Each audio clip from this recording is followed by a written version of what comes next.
soir, écoutez les 6 heures, vous voyez, les jours rallongent. C'est bon signe, ce qui fait que ça me permet de sortir un peu plus tard. Je recule mes sorties. Et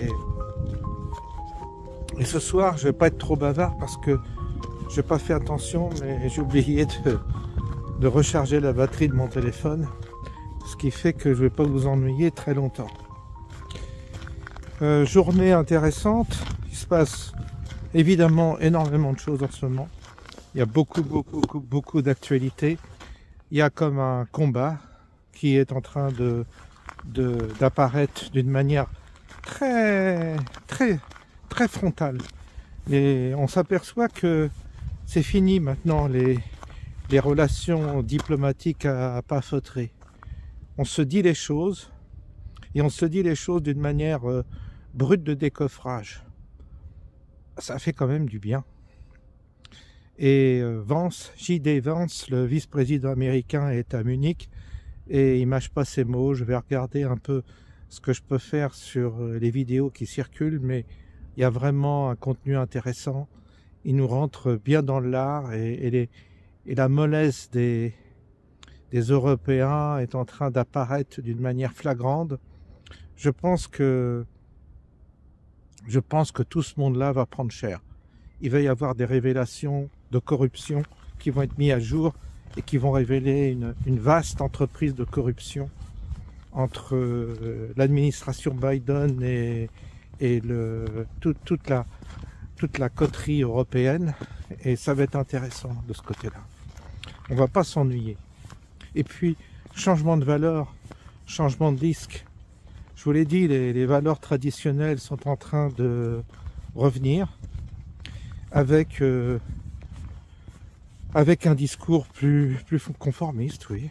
Bon, on remet les choses en ordre et ça fait du bien. Ça fait du bien parce que j'ai l'impression que la fête est terminée là. J'ai l'impression qu'on va revenir dans du dur, du structuré, et c'est nécessaire. L'humain n'est pas arrivé à un stade d'évolution qu'on peut le laisser faire n'importe quoi.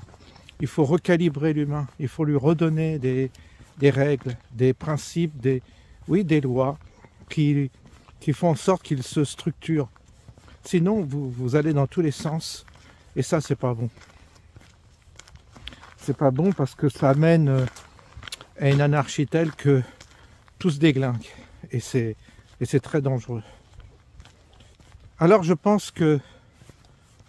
dirais que nous autres humains, il y a quelque chose qui pourrait peut-être expliquer nos différences. Je pense que sur Terre, on est incarné dans de la matière humaine, mais je pense qu'on vient tous de planètes très différentes. Et peut-être que, c'est une allégorie que je vous dis là, mais peut-être pas tant que ça d'ailleurs. Mais je pense qu'on vient de planètes différentes. Et parfois, c'est compliqué de se comprendre, c'est compliqué d'échanger, c'est compliqué aussi de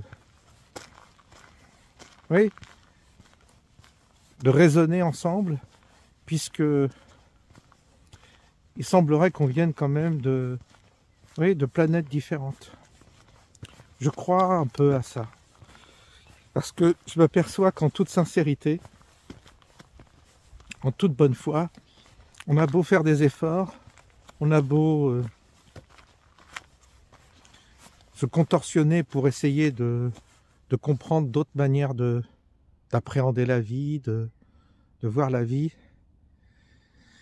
c'est plus profond que ça.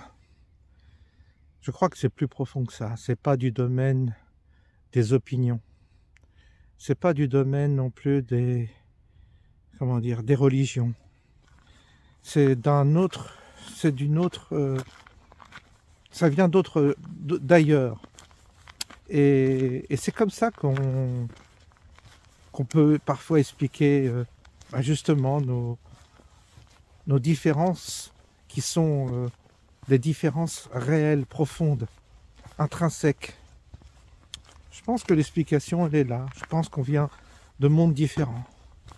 Pour vous dire, Vous savez, il y a pas mal de films et de scénarios de science-fiction qui prétendent ça, qui font voir, vous avez Star Trek, tout ça, on voit des gens, enfin des humanoïdes ouais, qui sont différents, parce qu'ils viennent de planètes différentes. Et c'est pas pour ça qu'on ne s'entend pas, mais ça peut expliquer les points de vue ou les résonances qui sont différentes, les raisonnements, les appréhensions des choses, et puis aussi les choses les éléments qui viennent nourrir notre âme ou pas. Alors si on vient de planètes différentes, est-ce que pour autant on a tous la même âme, la même nature d'âme? C'est pas évident non plus. Ça complexifie les choses évidemment de prendre cette question sous cet angle-là, mais il y a franchement des différences. Vous savez, c'est important. C'est important d'essayer de nous calibrer sur nos origines, de nous calibrer sous notre nature profonde. C'est important de connaître aussi d'où on vient et pourquoi finalement sur Terre on est heureux ou malheureux. Pourquoi on est dans une situation, pourquoi on réagit aux choses de telle manière et pas de telle autre. Tout ça est certainement conditionné par une forme de nature qui nous vient d'ailleurs et qui va conditionner nos relations avec les autres et notre relation au monde. La Terre est une terre d'exil, en quelque sorte. D'exilés, je dirais. Certainement que c'est ça la réponse. On est des êtres exilés et on a toujours envie de retourner à la maison. Je ne sais pas si ça vous fait ça, mais il y a un côté, je veux retourner chez moi. Parce que l'exilé, il a envie de retrouver son monde. Il a envie de retrouver sa nourriture, ses odeurs. Il a envie de retrouver son univers. Et il est possible qu'on soit tous des exilés et qu'on soit tous en quête, en réalité, tous en quête de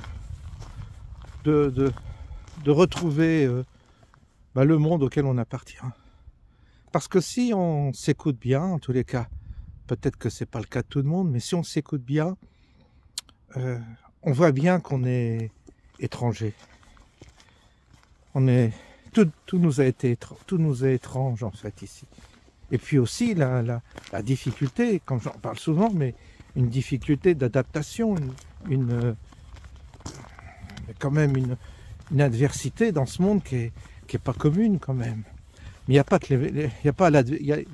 a l'adversité entre nous humains que nous faisons des sociétés, nous construisons des sociétés non harmonieuses dans lesquelles il faut se battre pour survivre, ça c'est clair. Il n'y a pas que le capitalisme, toutes les sociétés, même les sociétés traditionnelles, sont plus ou moins motivées, enfin, sont dans ce cadre-là, je dirais, d'une forme de lutte, de pouvoir, vous voyez, bien que certaines communautés soient plus communautaires que d'autres, certaines sociétés soient plus communautaires, d'autres individualisme, mais en gros, voilà. Il y a quand même cette adversité qu'on ne peut pas nier, adversité de la nature, aussi, des éléments naturels. L'homme n'est pas forcément acclimaté à toutes les épreuves de la terre, de la nature, le froid, la chaleur, les bourrasques, la mer, vous voyez, les éléments. Les éléments sont parfois très hostile à l'homme. L'homme s'est battu, l'homme a beaucoup travaillé pour survivre dans ce monde. puis la maladie, les microbes, les, les, les, les, les pestes, les pandémies, les ravages de certaines maladies qui ont décimé des peuples. Donc la famine, quand même manger à sa faim, ça n'a pas été toujours pour l'homme évident. Vous voyez? Donc c'est pas, la Terre n'est pas carrément un paradis formidable où on se la coule douce, quoi. Donc il y a nous sommes des exilés certainement, et d'un coup on se dit, vous savez, autrefois les gens parlaient de paradis enfin il y a toujours eu toutes les religions, toutes les croyances ont leur paradis, c'est-à-dire on retourne dans un endroit merveilleux. Il y a ce besoin de l'exilé, c'est l'enfant prodigue qui revient chez son père. Donc il y a ce besoin de retourner à la maison à un moment donné. On a fait le tour des choses, ok, allez, on retourne à la maison. Et donc, il y a certainement de ça. C'est pour ça que expliquer la mort d'une manière uniforme, en disant que la mort, ça s'explique d'une manière, ça pourrait s'expliquer concernant tous les humains, non? Je pense que chaque être humain a une destination particulière, qui n'est pas forcément ni paradis ni enfer. C'est pas dans ces zones-là qu'il faut aller voir. Mais peut-être simplement qu'on retrouve une zone qui nous est propre, c'est tout. Peut-être qu'il y a une zone qu'on retrouve, une planète qu'on va retrouver qui nous est propre. Et c'est pour ça que, regardez déjà à travers les différentes cultures, les différentes ethnies. Quand vous êtes chinois, ou quand vous êtes un Chinois, vous n'allez pas forcément retrouver la même planète que les Africains vont retrouver. C'est des mondes différents, c'est des coutumes différentes, c'est des comportements différents. On voit bien que déjà les natures d'hommes à travers les ethnies sont différents. Moi, je prends des extraits, un Japonais avec un Africain, c'est très différent. Il n'y a pas une question de valeur, de plus, de moins, c'est différent. Et le Japonais ne va pas se rêver en Africain, et l'Africain ne va pas se rêver en Japonais. L'Africain va certainement désirer retourner dans son paradis africain, et le Japonais son paradis japonais. Et les deux âmes n'ont pas grand-chose en commun, en fait. Ils retrouveront certainement un univers ou une planète qui est propre à leur espèce. Parce que c'est vrai qu'à travers nos différents mondes, nos différentes civilisations, il y a quand même des manières de vivre très différentes et des goûts différents. Alors peut-être qu'il y a un fil conducteur à travers les différentes espèces que nous serions. Peut-être qu'il y a quelque chose qui nous rassemble, peut-être qu'il y a quelque chose à creuser dans ce sens-là, comme une forme d'unité supérieure. C'est pas exclu, mais on peut très bien appartenir à des planètes différentes et appartenir à une même galaxie. Et donc il y a peut-être une unité derrière ça. Mais vouloir tous avoir le même principe, la même fonction et vivre suivant les mêmes règles, c'est pas possible. C'est pour ça que la mondialisation ne peut pas marcher. C'est pour ça qu'il y aura pas mondialisation. Il n'y aura pas uniformisation. Même s'il y a une forme de volonté artificielle dans ce sens-là, mais ce n'est pas la nature de l'homme. Les hommes sont très différents. Et on ne pourra pas s'unir, et on ne pourra pas se mélanger, on pourra pas. Il y aura un moment où la nature reprend ses droits, vous savez, c'est comme partout.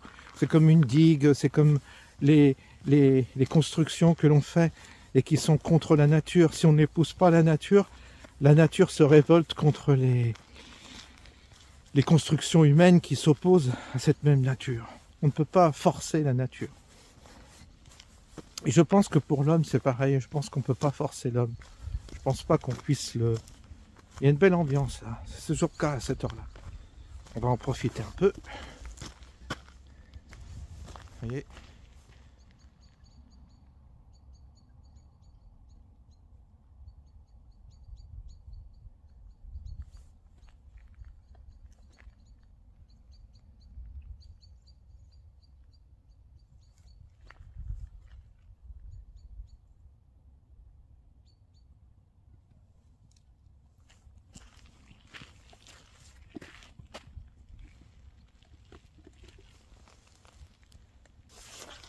un petit moment de magie. Voilà. Ah, un cheval qui est chaud qui court, il s'amuse.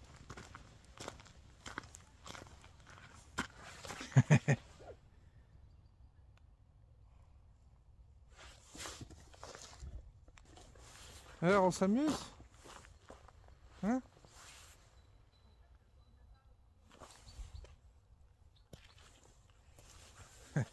Bon allez, on revient sur nos pas. Donc voilà un peu ce soir le thème sur lequel je vous invite à réfléchir. Et vous me direz ce que vous en pensez. Je vous souhaite une bonne soirée, un bon vendredi soir, un bon week-end, du repos. Et puis on se retrouve, on se dit à bientôt.